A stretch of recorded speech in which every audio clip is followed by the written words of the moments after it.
அவங்களும் வேற வேற பேர்லலாம் அந்த மாநாட்டை நடத்த ட்ரை பண்ணி கூட உங்களுடைய புகார் மட்டும் ஓய்ந்த பாடு இல்லாம இருக்கு. இப்ப நடத்த போற இந்த மாநாட்டுக்கும் உங்க தரப்புல இருந்து எதிர்ப்பு தெரிவிக்கிறீங்களா, இல்ல அதை நடத்த விடுவீங்களா? என்ன உங்களோட நிலைப்பாடா இருக்கு சார்?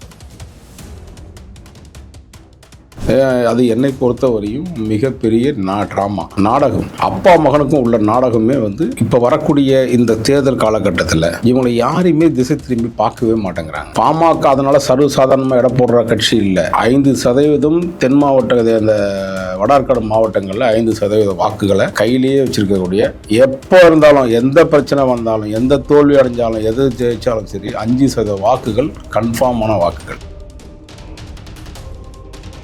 இந்த டிராமாக்கு நடுவில் போடப்படுற இந்த மாநாடு குறித்து என்ன நினைக்கிறீங்க? 2012 நான் அந்த கூட்டத்துக்கு போயிருந்தேன்.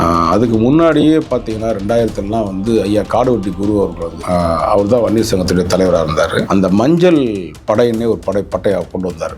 அந்த உடைகளே மஞ்சள் இருக்கணும் அப்படின்னு மஞ்சள் மாநாடுன்னு ஒன்று நடத்தினாங்க அந்த காலகட்டத்தில்.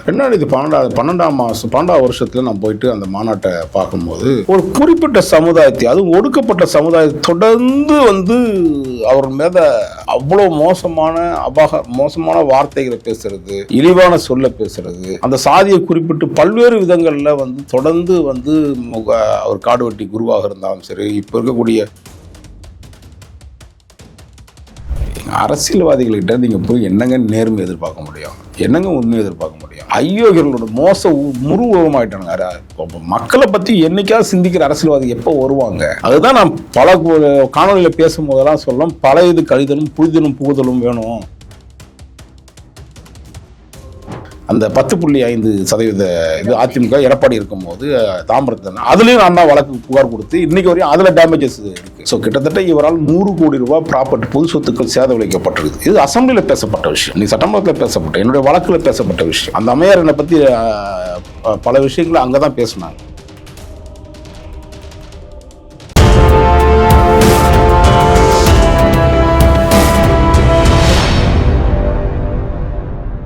யூ தமிழ் நேயர்களுக்கு வணக்கம். இன்னைக்கு நம்ம கூட பத்திரிகையாளர் விசில் ப்ளோயர் திரு வராகி சார் அவர்கள் தான் இணைஞ்சிருக்காங்க. வணக்கம். வணக்கம். இப்போ சமீபத்தில் பார்த்தீங்கன்னா அந்த பாமக கட்சியில் தலைவர் யார், செயல் தலைவர், நிறுவனர் யார் அப்படின்ற ஒரு குழப்பம் நீடிச்சுட்டு ஒரு மோதல் போக்கு போயிட்டு இருக்க நேரத்தில் அதையெல்லாம் சரி கட்டுற விதத்தில் ஒரு மாநாடு நடத்த போகிறதா ஒரு அறிவிப்பு வெளியாகியிருக்கு. ஆல்ரெடி நீங்கள் பார்த்தீங்கன்னா 2013 பாமக சார்பில் நடத்தக்கூடிய எல்லா மாநாட்டுக்குமே ஒரு தடை விதித்து ஒரு புகார் தெரிவிச்சுட்டே வரீங்க. அவங்களும் வேற வேற பேர்லலாம் அந்த மாநாட்டை நடத்த ட்ரை பண்ணி கூட உங்களுடைய புகார் மட்டும் ஓய்ந்த பாடு இல்லாமல் இருக்குது. இப்போ நடத்த போகிற இந்த மாநாட்டுக்கும் உங்கள் தரப்புலேருந்து எதிர்ப்பு தெரிவிக்கிறீங்க, இல்ல அதை நடத்த விடுவீங்களா? என்ன உங்களோட நிலைப்பாடா இருக்கு சார்? அதாவது அப்பா மகனுக்குள்ள நடக்கிற பிரச்சனைகள், மருத்துவர் ஐயா ராமதாஸ் அவர்களும் ஐயா அன்புமணி அவர்களும் ஒரு உள்ளுக்குள்ள நடப்பது ஒரு பெரிய போர் நடக்குது, பதவி போர் நடக்குது அப்படின்னு சமீப காலத்தில் ஒரு 2 மாதமாகவே அதை பார்த்துட்டு வரோம். அது என்னை பொறுத்தவரையும் மிகப்பெரிய ட்ராமா, நாடகம். அப்பா மகனுக்கும் உள்ள நாடகமே இப்போ வரக்கூடிய இந்த தேர்தல் காலகட்டத்தில் இவங்களை யாரையுமே திசை திரும்பி பார்க்கவே மாட்டேங்கிறாங்க. பாமக அதனால சர்வசாதாரணமாக இடம் போடுற கட்சி இல்லை. 5% தென் மாவட்ட அந்த வடார்காடு மாவட்டங்களில் 5% வாக்குகளை கையிலேயே வச்சிருக்கக்கூடிய, எப்போ இருந்தாலும் எந்த பிரச்சனை வந்தாலும் எந்த தோல்வி அடைஞ்சாலும் எது ஜெயிச்சாலும் சரி 5% வாக்குகள் கன்ஃபார்மான வாக்குகள். அதில் எந்த மாற்று கருத்தும் கிடையாது. அந்த அப்பாவி இளைஞர்களை தவறான முறையில் வழியில் கொண்டு போகும்போது தான் நான் உள்ளே வரேன் இந்த பிரச்சனையில். அதுக்கு முதல்ல இந்த அப்பா மகனுடைய ட்ராமாவை எதுக்காக படுத்துகிறாங்க அப்படின்னு நான் சொல்லிடுறேன். சமீபத்தில் மோடி அவர்கள் அமித்ஷா அவர்கள் வந்தாங்க. அமித்ஷா வரும்போது, அமித்ஷா வர்றதுக்கு முன்னாடி அப்போ பார்த்தீங்கன்னா எடப்பாடி பழனிசாமி அன்கோவுக்கு மட்டும்தான் அப்பாயின்மெண்ட்டு, மற்ற யாருக்கும் கொடுக்கப்படலை. அதில் ரொம்ப எதிர்பார்த்திருந்தது அன்புமணி ராமதாஸ் அவர்கள். அவருடைய நோக்கம் என்னென்னா பிஜேபியோட போகணும். இப்போ வெளியில் பரவலாக பேசுகிற விஷயம், பிஜேபியோட போகணும். மருத்துவர் ஐயா ராமதாஸ் அவர்களுடைய நோக்கம் என்னென்னா அதிமுகவோட போகணும். எப்பவுமே அவங்களுடைய நிலைப்பாடுகளில் ரொம்ப தெளிவாக இருக்காங்க.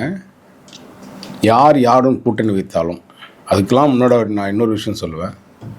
ஒரு காலகட்டத்தில் பாமக யாரை வந்து ஆதரிக்கிறதோ அவர்கள் தான் முதலமைச்சராக நிர்ணயிக்கக்கூடிய இடத்துல இருந்தவங்க.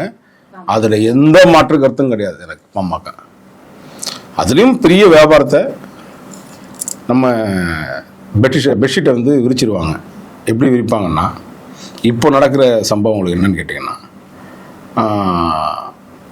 அப்பா எப்படி சொன்னாலும் மகன் எப்படி சொன்னாலும் எப்படினாலும் எப்படி சில்லறையை தேத்துறது, எப்படி ஸ்வீட் பாக்ஸை வாங்குறது, எவ்வளோ கோடிகளை வாங்குறது, எத்தனை சீட்டுகளை வாங்குறதுன்னு கணக்கு போட்டிருந்தா பரவாயில்ல, எத்தனை கோடிகளை வாங்குறதுன்னு கணக்கு போகிறதில்ல.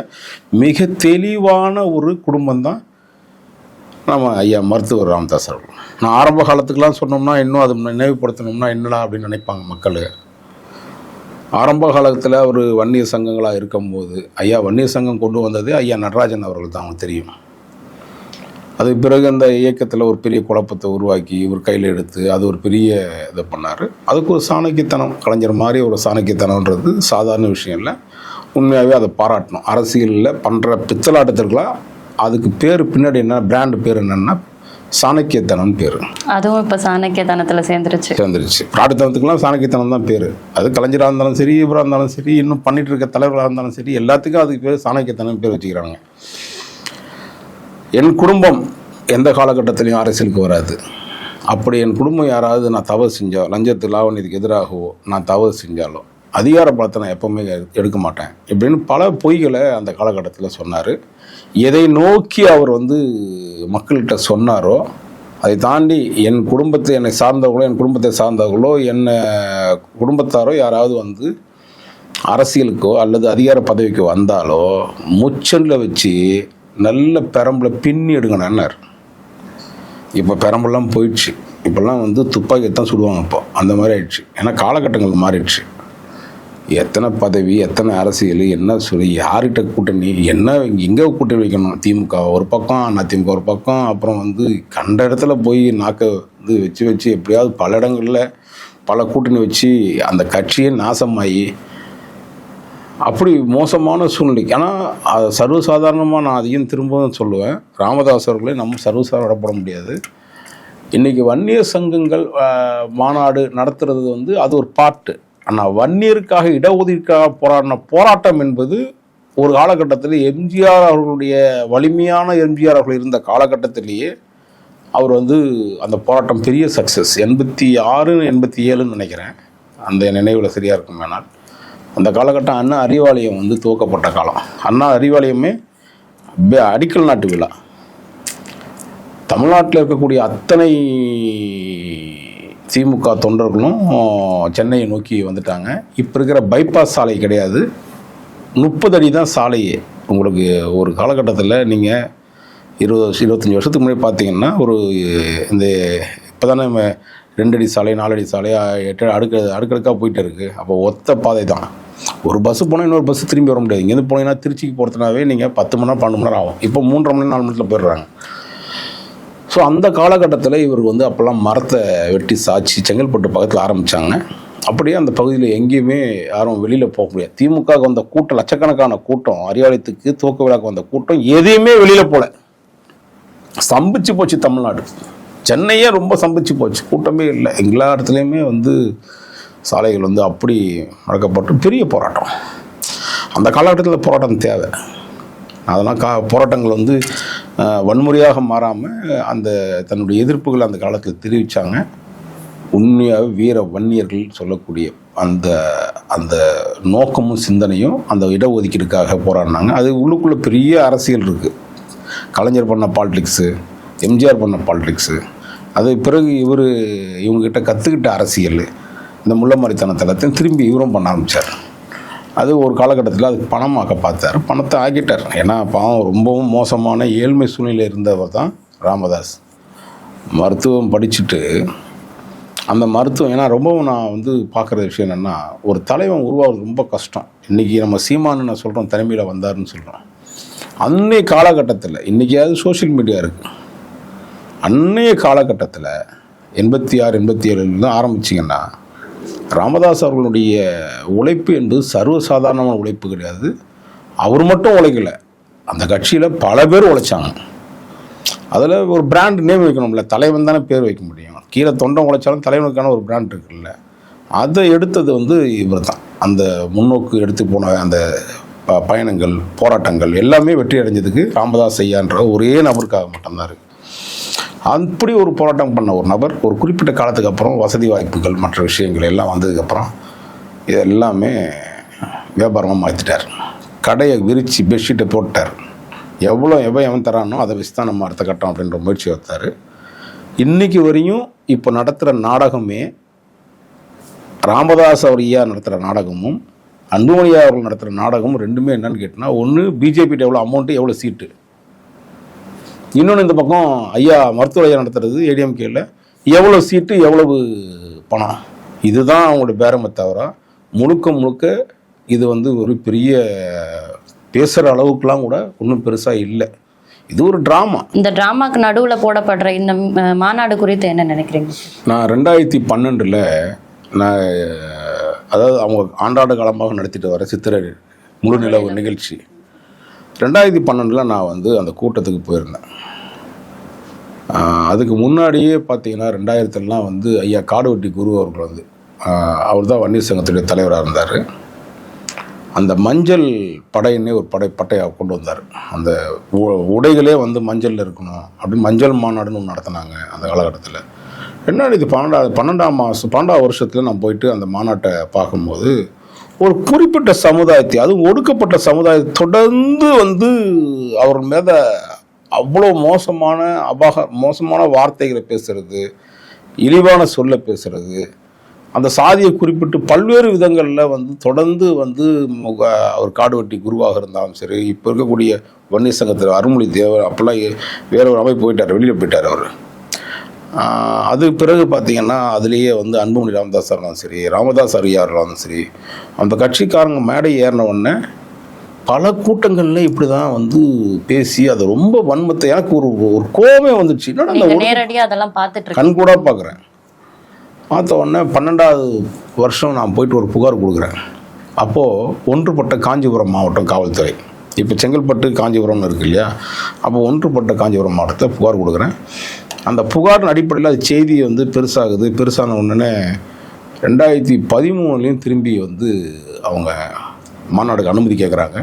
அதுக்குள்ளே நான் தகவல் பெறும் உரிமை சட்டத்தில் இவங்க தொடர்பாக எத்தனை மாவட்டங்களில் இது போன்ற வன்னியர் சங்க பெருவிழா, அந்த வன்னியர் சங்க இளைஞர்கள் பெருவிழான்ற போர்வையில், சித்திரை திருவிழான்ற போர்வையில் ஒரு பேனரில் வருவாங்க. எவ்வளோ கலவரம் நடந்திருக்கு, பொதுமக்களுக்கான சொத்துக்கள் எவ்வளோ சேதம் விளைவிக்கப்பட்டிருக்கு, அந்த குறிப்பிட்ட சமுதாயம், அந்த ஒடுக்கப்பட்ட சமுதாயத்தை எதிர்த்து எப்படி என்ன மாதிரியான அசம்பாவிதங்கள் நடந்திருக்கு, இது எல்லாத்தையும் எதிர்த்து நான் ஆர்டிஐல கேட்டு வாங்கி 2013 இவங்க திரும்பவும் வந்து அனுமதி கேட்குறாங்க. இல்லை, சாதிய ரீதியிலான ஒரு மாநாடு அப்படின்னாலே இன்னொரு சாதியை கண்டிப்பாக அவங்க தாக்கி பேசுவாங்க அப்படின்றது எல்லாருக்கும் தெரிஞ்சது. அதுக்கு அனுமதி கொடுத்து அந்த காவல்துறை தானே சார் அதுக்கு பொறுப்பேற்கணும். கண்டிப்பாக இங்கே இருக்கக்கூடிய அரசியல்வாதிகள் அதிகாரிகள் எங்கெங்க செயல்படுறாங்க. இப்போ தான் அதிகாரிகள், எனக்கு தெரிஞ்சு ஸ்டாலின் அவர்கள் ஐயா முதலமைச்சரானதுக்கு பிறகு தான் அதிகாரி ஆட்சி நடக்குது. அதுக்கு முன்பாக வந்து அரசியல்வாதி தான் ஆட்சி நடத்துவாங்க. அதனால தான் இப்போ நடக்கிற சட்ட ஒழுங்கு பிரச்சனையை நம்மளால் பார்க்க முடியல, கேட்க முடியல, சொல்ல முடியல, மக்கள் தவிக்கிறான்.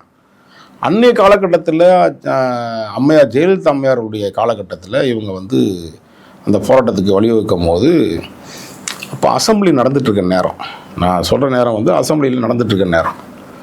அப்போ 2013 நான் வந்து திரும்பவும் இந்த மாநாடு நடத்தினா ஒரு குறிப்பிட்ட சமுதாயத்தை நோக்கியே இவங்க வந்து தாக்குதல் நடத்துகிறாங்க. அது வந்து ஒரு அரசியல் இயக்கத்துக்கான ஒரு அழகல்ல. இந்த இயக்கம் வந்து எல்லாருமே அரசியல் கட்சி ஆரம்பிக்கிறது தான் தன்னுடைய மக்களுக்காக போராடுறதுக்காக தான், சாதி ரீதியாக மத ரீதியாக ஏதோ ஒரு விஷயத்த போராடுறதுக்காக தான் வரான். ஆனால் நீங்கள் குறிப்பிட்ட ஒரு சமுதாயத்தை வந்து அசிங்கப்படுத்திட்டு இன்னொரு சமுதாயத்தை தூக்கி வச்சு பேசுறது வந்து ஏன்னா அது ரொம்ப மோசமான சூழ்நிலை. அந்த வார்த்தையை வாயில் சொல்ல முடியாத அளவுக்கு அந்த வார்த்தைகள் இருந்துச்சு. அப்போ நான் வந்து புகார் கொடுத்த உடனே என்னுடைய அலுவலகத்தை அடித்து உடைச்சிருவாங்க. அப்போ நிறைய பிரச்சனைகளை சந்தித்தேன் பாமகவால். அப்போ நான் என்னை வந்து உயிரோடவே இருக்கக்கூடாதுன்னு ஒரு மிகப்பெரிய ஒரு விஷயத்தில் அப்போ காடுவெட்டி குரு அவர்கள் உண்மையாகவே அவன் மாவீரர். நான் என்னால் எனக்கு நல்லாவே அனுபவத்தில் சொல்கிறேன், இன்றைக்கி இருக்கிறவங்க யாருமே அந்த மாநாட்டுக்கான அந்த தலைமையத்தை நடத்துறதுக்கான தகுதி கிடையாது. குருன்னா காடுவெட்டி குருன்னா அவர் தான் மாவீரர், தில்லுன்னா அதான் காடுவெட்டி குரு. நான் எனக்கு எதிராளியாக இருந்தாலும் கூட எனக்கு அது எதிர்த்தரப்பில் நான் இந்த வழக்கில் எதிராளி அவர், எனக்கு இந்த தனிப்பட்ட முறையில் எதிராளி கிடையாது.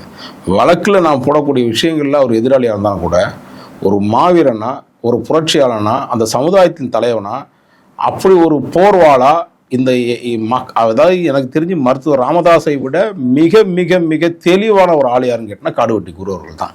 அவரே நேரடியாக வந்து 2013 அலுவலகத்துக்கு போரூரில் இருந்தது, அலுவலகம் அடித்து உடைக்கிறாங்க. அப்புறம் இது இஷ்யூ நான் வந்து நீதிமன்றம் போகிறேன். நீதிமன்றத்தில் போயிட்டு இதுதான் இவங்களுடைய வேலை. ஒரு அரசியல் கட்சி துவக்குவது மக்கள் நிலை சார்ந்து தான் துவக்கணுமே தவிர மக்களுக்கு வந்து பதட்டத்தை உருவாக்கக்கூடாது.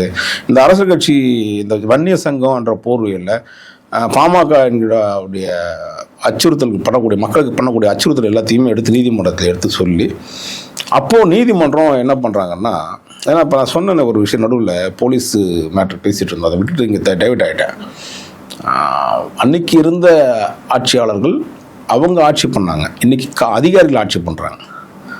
அந்த காலகட்டத்திலேயே அந்த அம்மா வந்து என்னென்னா மிக தெளிவாக ஒரு விஷயத்தை, அவராக இருந்தாலும் சரி கலைஞராக இருந்தாலும் சரி, பாமக வந்து ஓட் பேங்க் வந்து எல்லாருக்குமே தேவைப்படுது.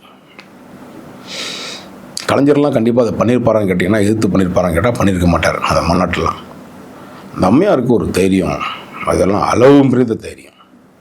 அந்த அம்மா வந்து இந்த மாநாட்டை நான் தடை கேட்குறேன், தடை கேட்ட உடனே சட்டமன்ற உறுப்பினர்கள் வந்து சட்டமன்றத்தில் கேள்வி எழுப்புறாங்க, எதிர்கட்சிகள் கேள்வி எழுப்புறாங்க. ஏன்னா நான் கேட்ட இது வந்து உயர்நீதிமன்றத்தில் கேட்ட விஷயம் என்னாச்சுன்னா 19 கண்டிஷன் போடுறாங்க. அந்த 19 கண்டிஷனை இவங்க மீறுறாங்க. மீறி 4 உயிர் போகுது, மரக்கான கலவரம் உருவாகுது, மகாலிபுரத்தில் 4 உயிர் போகுது. அதை எதிர்த்து திரும்பவும் நான் நீதிமன்றம் போகிறேன். இந்த மாதிரி நீங்கள் மாநாட்டுக்கு வந்து நீங்கள் உங்கள் கண்டிஷன் கொடுத்துருக்கீங்க, அந்த கண்டிஷனை மீறி தான் வந்து இவங்க இந்த கலவரத்தை உருவாக்குறாங்க. அதனால் வந்து இவங்களை வந்து நீங்கள் இந்த கட்சியை தடை செய்யணும்னு ஒரு கேஸை போடுறேன். பொதுமக்கள் சொத்துக்கள் வந்து 100 கோடி ரூபாய் சேதம் விளைவிக்கப்பட்டதுன்னு ஒரு கேஸை போடுறேன். நான் ஒவ்வொரு வழக்கையும் போட ஒரு வாரத்துக்கு ஒரு முறை வழக்கு போட்டே இருப்பேன். என்னென்ன நடந்துச்சு, இவங்களால் பாதிப்பு பொதுமக்களுக்கு பாமகவால் அப்படின்னு பார்க்கும்போது அந்த வழக்கு எல்லாமே சட்டமன்றத்தில் அந்த அம்மையார் பேச ஆரம்பிச்சிருவாங்க. அப்போது அவர்கிட்ட வந்து கடைசியாக ஒரு விஷயம் கொடுப்பார், எனக்கு வந்து உயிருக்கு அச்சுறுத்தல்னா அந்த அம்மையார் என்ன பண்ணுறாங்கன்னா, அன்னைக்கு இருந்த சென்னை மாநகர காவல் ஆணையர் மிஸ்டர் ஜார்ஜின்னு ஒருத்தர் இருந்தாங்க, அவர்கிட்ட நேரடியாக அலைபேசியில் பேசியிருக்காங்க. எனக்கு அந்த அம்மா எனக்கு கமிஷனர் சொன்னது தான், மிஸ்டர் வாராகி உங்களுக்கு தெரியுமா அப்படின்னு கேட்டிருக்காங்க. Yes ma'am, I know very well ma'am சொல்லியிருக்காரு. உடனடியாக அவரையும் அவர் குடும்பத்தையும் செக்யூர் பண்ணுங்கள், அவருக்கான பாதுகாப்பில் ஏற்பாடு பண்ணி கொடுங்க அந்த அம்மா சொல்லியிருக்கு. ஏன்னா ஒரு மனிதனா ஒரு பெரிய இயக்கத்தை எதிர்த்து இப்போ நீதிமன்றம் வரையும் போயிருக்காரு. கண்டிப்பாக அவருக்கு உயிருக்கு அச்சுறுத்தல் இருக்குது. ஆமாம் மேடம், ஆல்ரெடி அவருக்கு அச்சுறுத்தல் இருக்குது, அவருக்கு உயிருக்கான சில சம்பவம் நடந்திருக்கு மேடம், அவருக்கு பாதுகாப்பு இல்லைன்னு. அந்த அம்மையார் தான் உடனடியாக எனக்கான உண்டான பாதுகாப்பு, எனக்கும் என் குடும்பத்தாருக்கும் பாதுகாப்பு கொடுத்தாங்க. அது மேலும் மேலும் நான் நீதிமன்றத்தை அணுக பல பொதுநல வழக்குகள் போட கிட்டத்தட்ட இன்றைக்கி நான் 200 வழக்குக்கிட்ட நெருங்கிட்டேன் பொதுநல வழக்குகளில்.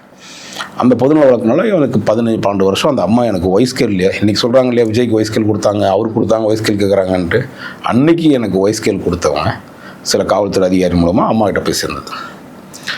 அந்த போராட்டம் ஒரு கட்டத்துக்கு அப்புறம் நடத்தவே விட முடியல. நான் வெவ்வேறு விதத்தில் வந்துச்சு அந்த போராட்டம். என்ன சொல்கிறதுன்னா, அந்த இளைஞர்கள் பிரிவில் சித்திரை திருவிழாவை 2014 வேறு ரூபத்தில் வந்தாங்க. நான் உடனே புகார் கொடுப்பேன், திரும்ப பிரச்சனை கோர்ட்டுக்கு போவேன். அப்புறம் 2016 இது நடத்தவே முடியலன்னு ஒன்று என்ன பண்ணுறாங்கன்னா, உடனே 2016 பேரம் பிள்ளைகளுக்கு வந்து திருமணம் பண்ணி கொடுத்து அதில் ஒரு மாநாடு மாதிரி காமிச்சிருவோம், அதுவும் மகாலிபுரத்தில் நடத்தணும் அப்படின்னு ஒரு பண்ணாங்க. அதுக்கும் நீதிமன்றம் போனால் நீதிமன்றம் அதில் ஒரு விஷயம் தெளிவாக சொன்னாங்க, ஒரு பர்சனல் நிகழ்ச்சி, அதில் ஏதாவது அசம்பாவிதம் நடந்தால் கண்டிப்பாக நம்ம வந்து நடவடிக்கை எடுக்கலாம் அப்படின்னு சொன்னாங்க. அதுக்கு பிறகு 2017 நினைக்கிறேன் மறைமலை நகரில் ஒரு போராட்டம் அங்கே கேட்டாங்க. நான் திருப்பி புகார் கொடுக்குறேன். திருப்பி 17க்கு வராங்க.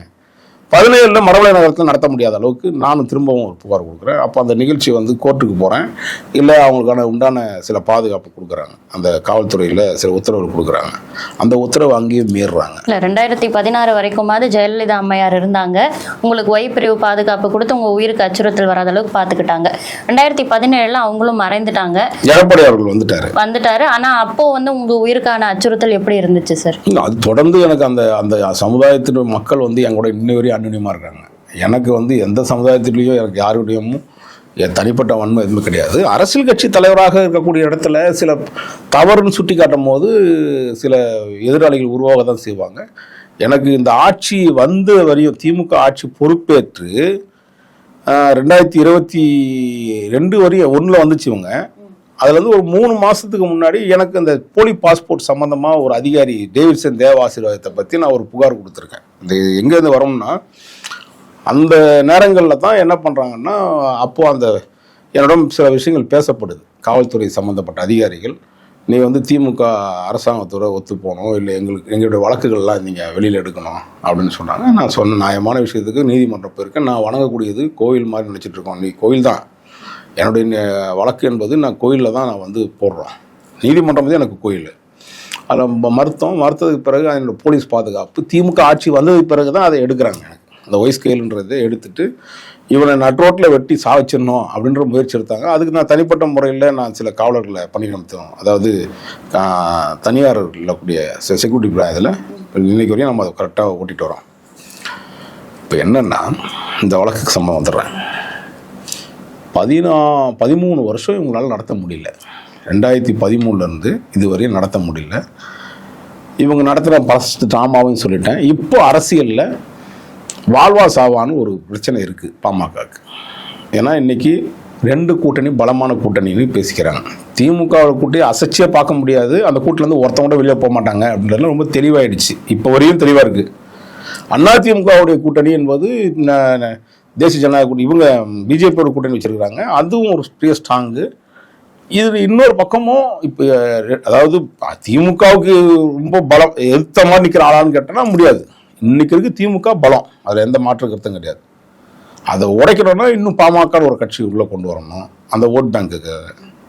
இதெல்லாம் இருந்தால் தான் இது பண்ணணும். அதுக்கு அந்த பேரங்கள் பேசப்படுறது தான் இந்த நாடகம்னு சொல்கிறேன். அந்த அப்பாவும் பிள்ளை நடத்துகிற நாடகமே இதுதான். இப்போ வரையும் மாநாடு நடத்தாததுக்கு ஏன் திடீர்னு வராங்க அப்படின்னு கேட்டிங்கன்னா, அங்கே ஆண்மை உள்ள ஒரு தலைவன் இருந்தான். பல போராட்டங்கள் எதிர்த்தா பல சிறைச்சாலைக்கு போனார் காடுவெட்டி குரு. நான் அந்த மாதிரிலாம் ராமதாஸ் சிறைச்சாலைக்கு அனுப்பினேன். நான் அன்புமணி ராமதாஸ் அவர்கள்லாம் வந்து சிறைச்சாலை சும்மா அப்படி சீன் போட்டார். ஆனால் ராமதாஸ் அன்றைய வயசுலேயும் வந்து அவர் சிறைச்சாலைக்கு போனார். விழுப்புரத்தில் கைது செய்யப்பட்டார். என்னுடைய வழக்கில் பல்வேறு விஷயங்கள்ல அதை கொண்டு போய் நிற்கும்.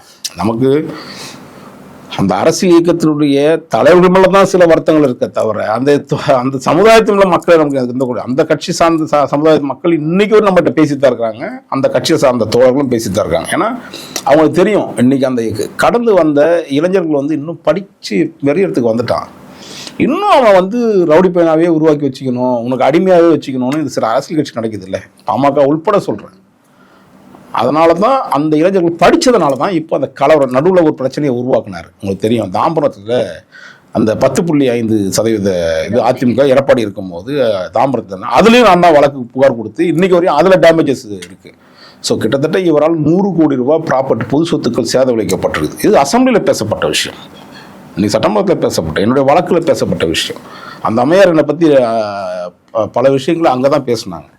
ஸோ அதனால் நான் என்ன நினைக்கிறேன்னா, இந்த எனக்கு வந்து மாநாடு நடத்தாத பற்றி இல்லை, ஒரு குறிப்பிட்ட சமுதாயத்தை நோக்கி நடத்தாதீங்க, ஒரு மோசமான வார்த்தைகளை துஷ்பிரயோகம் பண்ணாதீங்க, அத்துமீறாதீங்க. எல்லாருமே மனிதன் என்ற பிறந்தது வந்து சாதியின் பேராலும் மதத்தின் பேராலும் நீங்கள் பிரிவினை பண்ணாதீங்க. ரத்தத்தில் ஒரே ரத்தம் தான், யாருக்கும் கருப்பு ரத்தம் வரப்போகுது இல்லை, எல்லாருக்கும் சிகப்பு ரத்தம் தான் வரப்போகுது கிழிச்சா. அதனால் நீங்கள் அந்த ரத்தத்தை பார்த்து வந்து, ஏன்னா அந்த இதுலேயே சொல்லுவாங்க, வாள் எடுத்தால் நாங்கள் வந்து ரத்தம் பார்க்காம வந்து உள்ளே வைக்க மாட்டோம் அப்படின்லாம் அன்னைக்கு பெரிய வசனம்லாம் பேசின காட்சி. அதுக்கு தேவையே இல்லையே. அதுக்காக நீங்கள் வந்து அரசியல் கட்சி ஆரம்பிச்சிருக்க ரத்தம் பார்க்கறதுக்கா? ரத்தம்ன்றது வன்னியனுக்கும் ரத்தம் தான், ஒடுக்கப்பட்ட சமுதாயத்துக்கு ரத்தம் தான், ரெட்டியாருக்கும் ரத்தம் தான், யாதவனுக்கு ரத்தம் தான், எல்லாமே ஒரே ரத்தம் தான். ஒடுக்கப்பட்ட சமுதாயத்துக்கு வந்து அந்த வார்த்தையை பயன்படுத்துறது மூலமா அவங்க தாக்கப்படுறாங்க அப்படின்ற மாதிரி சொல்றீங்க. ஆனா அதுக்கு ஃபேவரா வந்து ஒடுக்கப்பட்ட சமுதாய மக்களுடைய ஒரு தலைவனா பார்க்கக்கூடிய திருமாவளவன் அவர்களுக்கே இவங்க அழைப்பு விடுத்திருக்காங்க. அப்போ வந்து அந்த மாதிரி பேச முடியாது இல்லை சார்? நாம்கேவாசி கண் துடைப்பு. கடந்த முறையும் நாங்கள் வந்து கலவரம் பண்ண மாட்டோம், நாங்கள் அனைத்து கட்சிகளையும் அனைத்து சமுதாயத்திலையும் கூப்பிட்டுருக்கோன்னு சொன்னாங்க. 2013 அது செஞ்சாங்க. 2013 இதே அனைத்து சமுதாயத்தை சார்ந்த தலைவர்களை அழைச்சித்தான் அந்த கலவரம் நாள் உயிர் போச்சு. அப்ப அந்த தலைவர்கள் எதுவும் எதிர்த்து கேள்வி கேட்கலீங்களா சார்? அரசியல்வாதிகள்கிட்ட நீங்கள் போய் என்னங்க நேர்மை எதிர்பார்க்க முடியும், என்னங்க உண்மை எதிர்பார்க்க முடியும்? ஐயோகளோட முருவமாயிட்டானுங்க. மக்களை பற்றி என்னைக்காவது சிந்திக்கிற அரசியல்வாதி எப்போ வருவாங்க? அதுதான் நான் பல காணொலியில் பேசும்போதெல்லாம் சொல்லலாம், பழையது கழிதலும் புதிதலும் புகுதலும் வேணும். இவங்களை வச்சுட்டு நம்ம வந்து இந்த 65 வருஷம் திராவிட இயக்கத்தை வச்சு நம்ம படாத பாடுபட்டுட்டோம். இன்னைக்கு வரக்கூடிய ஏதாவது புது இயக்கங்களுக்கு ஓட்டு போடுங்க, அவங்கள தேர்ந்தெடுங்க. இன்னும் எத்தனை நாள் தான் இவங்களே போட்டு போட்டு உட்கார வச்சுக்கிட்டு ஏமாந்துட்டு மக்கள் இன்னும் பின்தங்கி 4 ஜென்ரேஷன் வந்துடுச்சிங்க. இன்னுமாங்க நாட்டில் வந்து இவங்க திருந்தவே மாட்டாங்க மக்கள். இந்த அயோக்கியர்கள் திரும்பி திரும்பி ஓட்டு போட்டு நீங்கள் ஏன்டா நாட்டை நாசமாக்கிட்டு இருக்கீங்கன்னு தான் நம்ம கேள்வி. அதனால வந்து இந்த கூட்டம் அவர் வன்னியர் சங்கத்தை நடத்துகிறாரோ இல்லை ஏதோ நடத்தட்டும், ஆனால் பொதுமக்களுக்கு எந்த இடையூறும் இருக்கக்கூடாது. ஏன்னா 3 மாதம் 4 மாதங்க தொடர்ந்து வந்து அந்த மக்கள் பீதியில் இருக்காங்க. ரொம்ப மோசமாக பஸ் இருக்காது, பிரசவத்துக்கு வழி போக முடியாது, அவ்வளோ பிரச்சனைகள். ஒரு தனி மனிதனுக்கு அவ்வளோ பிரச்சனை ஏற்படுத்தும் அந்த 3 மாதம் 4 மாதம். ஏன்னா இந்த கலவரம் ஏற்பட்டுச்சுன்னா அதனால தான் நடத்தக்கூடாதுன்னு நம்ம சொல்கிறோம். அதனால தான் நான் ஒடுக்கப்பட்ட சமுதாயத்துக்கு மக்கள் நான் இதை சொல்லலை. நான் இந்த தென் மாவட்டத்தில் நடக்கக்கூடிய 2013 இதே மாதிரி தான் தென் மாவட்டத்தில் நடக்கக்கூடிய குரு பூஜைகளை நான் தடை செய்யிட்டேன். ஜஸ்டிஸ் கிருபாகரன் ஜட்ஜி அவர்கள் வந்து தலைமையில் ஒரு அருமையாக 146 பக்கம் நினைக்கிறேன் அந்த தீர்ப்பு.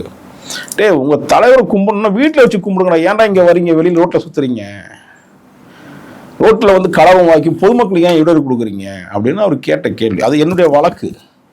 இன்னைக்கு குரு பூஜை அதையும் தாண்டி 144 தடை உத்தரவு போட்டும் கூட இன்னைக்கும் வந்து அரசியல் கட்சிகள் அதை ஜாதியை முன்னிறுத்தினா வந்து இன்னைக்கு சாதி அரசியலே பண்ணிட்டு அலையிறாங்க.